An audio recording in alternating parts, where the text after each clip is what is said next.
पूरी जिंदगी तो उन्होंने फंड कटवाया। हाँ। जब वो रिटायर हो गए तो उनको पकड़ा दिया झुंझुना। 700-800 रुपए, 700-800 रुपए का झुंझुना। 700-800 रुपए में ये समझ लीजिए कि अगर आप नई दिल्ली से छतरपुर जाएंगे तो किराया लग जाएगा।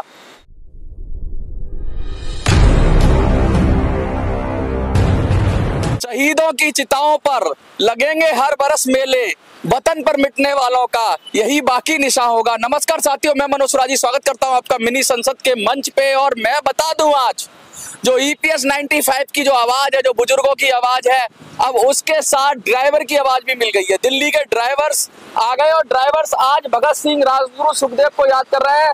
और उनके आज दिवस पर, आज 23 मार्च है, उस दिवस पर आज इन्होंने एक बहुत बड़ी रैली का आयोजन किया है और ये पूरी दिल्ली में लोगों को जागरूक कर रहे हैं ड्राइवर के अधिकारों के बारे में। और साथ साथ इन्होंने, जब मैंने इनसे बात की EPS 95 पेंशनर्स की क्या दशा है, तो राम नरेश जी ने कहा कि बिल्कुल 750-800 में क्या जीवन चलता है, हम उनके भी साथ हैं और हम जगह जगह जाएंगे और उन लोगों को बताएंगे कि EPS 95 पेंशनर्स के क्या हालात है। बहुत सारे ड्राइवर हमारे साथ खड़े हुए हैं, हम बात करेंगे। राम नरेश जी, थोड़ा सा आप इधर आ जाइए। ये जो ड्राइवर है, इनकी संख्या करोड़ों में है। दिल्ली में कहते हैं कि ड्राइवर जिसके साथ हो जाता है उसको जिता देता है। केजरीवाल का उदाहरण है कि ऑटो वाले साथ हो गए, ऐसे ही पोस्टर लगाए थे ना उन्होंने, जैसे ही पोस्टर लगाया और वो जिता दिया था। जी, क्या लगता है EPS जो बुजुर्ग हैं, जो 60 साल से ऊपर 70 साल के लोग हैं, उनको साथ मिलेगा? देखिए, सबसे पहले मैं आपको धन्यवाद करता हूं कि आपने इतने गंभीर महत्वपूर्ण मुद्दे को उठाया है। और जो एग्जाम्पल के तौर पे मैं बताता हूं, हमारे साथ कई ऐसे ड्राइवर भाई हजारों नहीं लाखों की संख्या में जुड़े हैं जो 60 साल के ऊपर हो चुके हैं। आज तक सरकार ने उनके लिए कोई पेंशन योजना शुरू नहीं करी। और कई हमारे संपर्क में ऐसे बुजुर्ग हैं जो कई प्राइवेट जॉब करते थे, उनका फंड कटता था कि आप जब रिटायर होंगे तो आपको पेंशन मिलेगी। 95 कहते हो? जी बिल्कुल। तो जो इस तरीके वो महीने का, तो अगर खाएगा क्या? आज सिलेंडर भी 1200 रुपए का है, पेट्रोल भी 100 रुपए लीटर है, दूध भी 40 रुपए का आधा लीटर है। इतनी महंगाई है, इतनी महंगाई में 700-800 रुपए में क्या होता है? कुछ भी नहीं होता है। तो क्या इसीलिए हमारे भगत सिंह जी ने, राजगुरु ने, सुखदेव जी ने शहादत दी थी? यही दिन दिखाने के लिए आज हम उनकी बरसी पर, इसीलिए हम ये जन क्रांति यात्रा हम लोगों ने, हम ड्राइवर भाइयों ने शुरू करी है कि जितने भी ये मुद्दे हैं देश हित में, चाहे बुजुर्गों के हो, ड्राइवरों के हो, बेरोजगारों के हो, महिलाओं के हो, किसी के भी हो, A to Z, हम उन मुद्दों को लोगों तक जा करके उनसे पूछेंगे और उनका समाधान करने के, उनकी आवाज बनने का प्रयास करेंगे। राम नरेश जी, मैंने एक कॉल दी थी कि दिल्ली चलो, तो पूरे देश से हजारों लोगों ने, मतलब 25 से 30 हजार लोगों ने मुझे मिस कॉल किया और अपना रजिस्ट्रेशन कराया कि भाई हम दिल्ली आएंगे, दिल्ली फतेह करनी है, दिल्ली को जीतना है और अपने MP बनाने हैं। क्योंकि ये सरकारें कोई भी आ जाए, कांग्रेस, BJP की, ये पार्टियों की सरकार होती है, जनता की सरकार नहीं होती।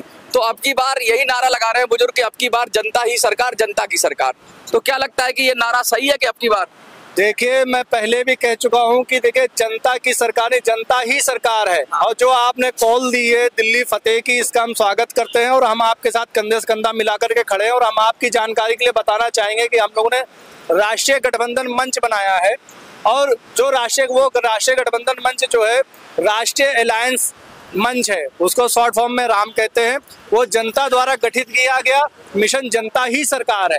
यानी कि जो आपने नारा दिया है, उसी नारे को हम लोगों ने और घुमा फिरा करके, बहुत बड़ी बात है कि बहुत सारे ड्राइवर्स हैं आपके साथ हैं। आज लगभग कितने लोग, कितने ड्राइवर निकलेंगे जो लोगों को जागरूक करेंगे बुजुर्गों के बारे में, ड्राइवर के अधिकारों के बारे में? देखिए, हमारे साथ पूरी टीम हमारे रूट पर रुकी हुई है। हमारे साथ 100 लोगों की टीम थी। ब्रिजवासन से हम लोगों ने शुरू करा है। ब्रिजवासन हो गया हम लोगों का, छतरपुर विधानसभा हो गई, महरौली विधानसभा हो गई। और किसी कारणवश मैं थोड़ा रूट से अलग आ गया था कि जब मुझे पता चला हमारे बुजुर्गों का मामला आ गया है और आपके माध्यम से हमें एक प्लेटफॉर्म मिल रहा है, तो मैंने उनको थोड़ा रेस्ट दिया है।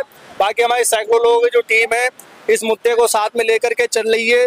और मैं सभी बुजुर्गों से यही आह्वान करूंगा, आप लोग निराश ना हो, हताश ना हो। हम सब आपके साथ हैं। सरकार नहीं देगी पेंशन तो हम आपको अपनी कमाई से, हम आपको कोई ऐसा सिस्टम बनाएंगे।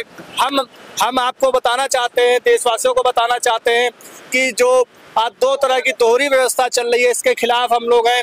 आप अगर देखें, कोई भी बैंक होगा वो गरीबों को लोन नहीं देगा, ड्राइवरों को लोन नहीं देगा, मजदूरों को लोन नहीं देगा। अगर आप करोड़पति, खरबपति, अरबपति हैं, आप बैंक में जाएंगे, आपको चाय नाश्ता भी मिलेगा और करोड़ों रुपए भी लोन के रूप में मिलेगा। तो इस दोहरी नीति के लिए हम लोग खुद का बैंक भी बना रहे हैं, इसका नाम हम लोगों ने ड्राइवर कोऑपरेटिव बैंक रखा है। और उस बैंक के माध्यम से जो भी हमारे बुजुर्गों से हमसे मदद हो सकेगी, महिलाओं की हो सकेगी, जिनकी भी सुविधाएं हो सकेंगी, हम लोग ड्राइवर कोऑपरेटिव बैंक के माध्यम से पूरी जान लगा देंगे और अपने किसी भी बुजुर्ग माँ बाप को दुखी नहीं होने। अच्छा, ड्राइवरों के साथ साथ मैं एक और चीज बताना चाहता हूँ कि इस मुद्दे पे OROP, one rank one pension, जो पूर्व सैनिक लड़ रहे थे, उनके भी पेंशन में गड़बड़ की। सरकार ने पैसा तो दिया लेकिन अफसर खा गए, तो वो भी 1 साल से आंदोलन कर रहे हैं, वो भी जुड़ गए हैं इस आंदोलन में। तो मैं आपको बता दूं कौन कौन लोग जुड़ गए हैं। राम नरेश जी सबसे पहले तो जुड़े थे वो EPS वाले बुजुर्ग, फिर वो जुड़े जो वन रैंक वन पेंशन वाले थे, उसके बाद रिटायर्ड सरकारी कर्मचारी जुड़ गए, वो OPS की मांग को लेके आए थे कि भाई हमें ओल्ड पेंशन स्कीम चाहिए, सरकार ने हमारा पैसा मार्केट के हवाले कर दिया, तो वो भी जुड़ गए। परसों की बात मैं बताऊं आपको, होम गार्ड, दिल्ली के अंदर जितने होम गार्ड हैं वो इस मुहिम में जुड़ गए हैं, क्योंकि इन सब के मुद्दे कोई सरकार नहीं उठा रही है, कोई पार्टी नहीं उठा रही है, पार्टियां के अलग ही मुद्दे हैं। और अब जब ड्राइवर आ जाएंगे, कहते हैं ड्राइवर किसी भी चीज को चलाने के लिए किसकी जरूरत होती है, लीडर की या ड्राइवर की या वाहक की या चालक की। ड्राइवर अगर चलाता है गाड़ी तो हम निश्चिंत होकर बस में सो जाते हैं कि हमें अपने गंतव्य तक पहुंचा देगा। तो ये वो ड्राइवर है जो हमें अपने गंतव्य तक पहुंचाते हैं बिगर हमारे डरे हुए। हमें पता लग जाता है कि भाई ये हमें सुरक्षित पहुंचाएंगे। तो इनके हाथ में जब गाड़ी की कमान होती है तो गाड़ी सुरक्षित होती है, और देश की कमान होगी तो देश भी सुरक्षित होगा। लेकिन मैं ये बड़ी बात कहना चाह रहा हूँ, मेरे साथ और भी ड्राइवर भाई हैं। भाई क्या नाम है आपका? राजेश। राजेश जी, जो बुजुर्गों को अभी पेंशन मिलती है 700-800 रुपए, क्या होता है 700-800 रुपए? क्या सरकार को शर्म आनी चाहिए? बिल्कुल आनी चाहिए, बिल्कुल आनी चाहिए। सरकार बताओ, 700-800 रुपए में सिलेंडर भी नहीं आता। 700-800 रुपए में कुछ भी नहीं होता जी। और पूरी जिंदगी उन्होंने पैसा दिया, पूरी जिंदगी उन्होंने पैसा दिया और 700 रुपए मिलते हैं। ड्राइवर के भी बहुत सारे मुद्दे हैं। ये राम नरेश जी, ये इतने सारे ड्राइवर आपके साथ हैं, अभी भी बहुत सारे हैं, कुछ लोग उधर चले गए, लेकिन क्या लग रहा है कि ये जो ड्राइवर हैं, क्या ये अब मिल जाएंगे? इसी जो एक मुहिम बन रही है, एक आंदोलन बन रहा है, लोग खड़े हो रहे हैं सरकारों के खिलाफ कि सरकारें मुद्दे कुछ हैं, जनता के मुद्दे कुछ हैं और सरकारें कुछ और मुद्दे बना रही हैं। जनता के अपने मुद्दे होंगे, जनता ही सरकार हो जाएगी। क्या लगता है ये मुहिम रंग लाएगी? बिल्कुल, देखिए हम लोगों ने पहले भी प्रयास करा था, लेकिन दिल्ली, मैं आपको बताना चाहता हूँ, दिल्ली MCD के इलेक्शन में, और इनको पता लग गया था कि लोग जागरूक हो रहे हैं, तो इन्होंने दिल्ली नगर निगम चुनाव टाल दिए थे। तो इस वजह से हमारी मिशन जनता ही सरकार का थोड़ा नुकसान हुआ था, लेकिन हम लोगों ने हिम्मत नहीं हारी, आप लोगों ने हिम्मत नहीं हारी, आप लोगों ने सबने सहयोग करा। हम एक ऐसा मूवमेंट खड़ा कर रहे हैं जो इस अमीरी गरीबी की खाई को, जो इन लोगों ने दायरा बना रखा है, अमीर के लिए अलग व्यवस्था, गरीब के लिए अलग व्यवस्था, पूंजीपति के लिए अलग व्यवस्था, मजदूर के लिए अलग व्यवस्था, अमीर के बच्चों के लिए अलग शिक्षा, गरीब के बच्चों के लिए अलग शिक्षा, अमीर के लिए अलग बस, गरीब के लिए अलग बस, जो ये अलग अलग व्यवस्थाएं बना रखी है, असमानता की खाई बना रखी है। इस खाई को भरने का काम इनको मिशन जनता ही सरकार करेगी। और इसीलिए हमारे शहीद आजम भगत सिंह, सुखदेव, राजगुरु जी ने शहादत दी थी कि हमारा देश भाईचारे का देश होगा, एकता होगी, सभी को बराबरी का हक मिलेगा, कोई अमीर गरीब नहीं होगा। लेकिन इन चंद गद्दार नेताओं ने, इन चंद गद्दार धोखेबाज बेईमानों ने, मक्कारों ने गरीबों को गरीब ही बनाए रखने की नीति बनाई है और हमें डाइवर्ट कर रखा है, कहीं बुजुर्गों के रूप में, कहीं पेंशन के रूप में, कहीं ड्राइवर के रूप में, कहीं किसी के रूप में, कहीं किसी रूप में, कहीं सैनिक के रूप में। सैनिकों के लिए भी हम लोगों ने वन रैंक वन पेंशन का आपने मुद्दा बहुत अच्छा उठाया। 2013 में हम लोगों ने बहुत बड़ा आंदोलन करा था और कई सारे संगठनों ने मिल करके, वो कामयाब हुआ था, लेकिन बाद में वही ये झोला छाप वाली नीति अपना लेते हैं, लूटो खसोटो, और बाद में कौन पूछ रहा है। देखिए अब सरकार को ये समझ लेना होगा कि ये नीति अब उनकी नहीं चलने वाली है। जनता खुद सांसद बनाएगी, जनता खुद, अब जनता ही सरकार होगी। जनता से हमने आह्वान करा है कि आप लोग तैयार हो जाइए, ऐसे मिशन से जुड़िए या खुद चुनाव लड़िए या फतेह करनी है। दिल्ली ने पूरा देश फतेह करना है। अच्छा मुल्ला, कुछ लोग दिल्ली जो आना चाह रहे हैं, एक बार कह दीजिए कि दिल्ली चलो एक बार।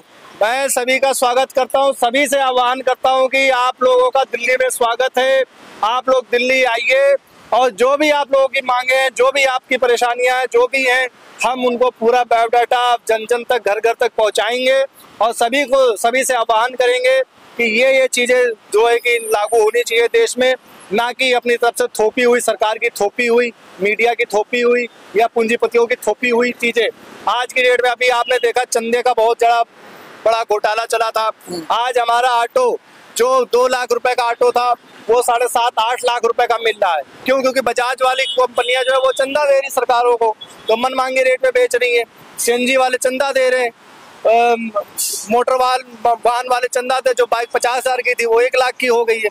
तो ये बहुत बड़ा षड्यंत्र है। इस षड्यंत्र के लिए अब जनता को ही सरकार बनना पड़ेगा और जनता को ही आगे आना पड़ेगा और जनता को ही इसमें भागीदारी निभानी पड़ेगी। तभी हमारे शहीद आजम भगत सिंह जी का, सुखदेव का, राजगुरु का सपना पूरा होगा, जिसके लिए उन्होंने शहादत दी थी।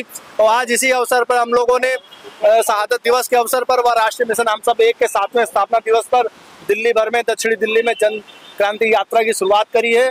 अब ये यात्रा, जन क्रांति यात्रा, जन जन की यात्रा है। सिर्फ ड्राइवरों की नहीं है, सिर्फ बुजुर्गों की नहीं है, सिर्फ महिलाओं की नहीं है, सिर्फ किसी एक वर्ग की नहीं है। ये पूरे देश की यात्रा है, पूरे देश के सम्मान में।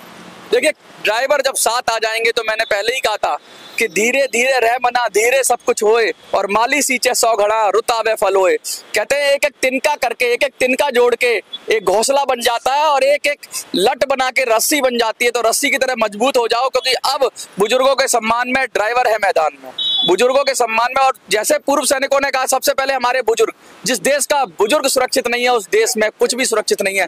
सबसे ज्यादा जो जीवन देते हैं अपने बच्चों के लिए, देश के लिए बुजुर्गों ने दिया, और आज उनके हक और अधिकार के लिए ड्राइवर हो, चाहे सैनिक हो, चाहे हमारे होमगार्ड हो, ये सब हक और खड़े हो गए और बुजुर्ग इन सब के लिए खड़े हो जाएंगे। हम ड्राइवर के हक की भी बात करेंगे, हम होमगार्ड के हक की भी बात करेंगे, हम पूर्व सैनिकों के हक की बात करेंगे, हम पूर्व सरकारी कर्मचारियों के हक की बात करेंगे, और हम साथ साथ उनकी बात करेंगे जो इस सबको, जो सब बड़ी तल्लीनता से देख रहे हैं हमारे बुजुर्ग EPS 95।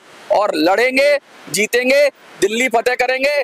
ड्राइवर भी अब आपके साथ आ गए हैं। अगर ये भी आपके साथ आ रहे हैं, एक बार यस लिख देना कमेंट में कि यस, ड्राइवरों को भी साथ ले लो। और हम तो अकेले ही चले थे मंजिले जाने, लोग आते गए, काफिला बनता गया। देखते रहिए मिनी संसद।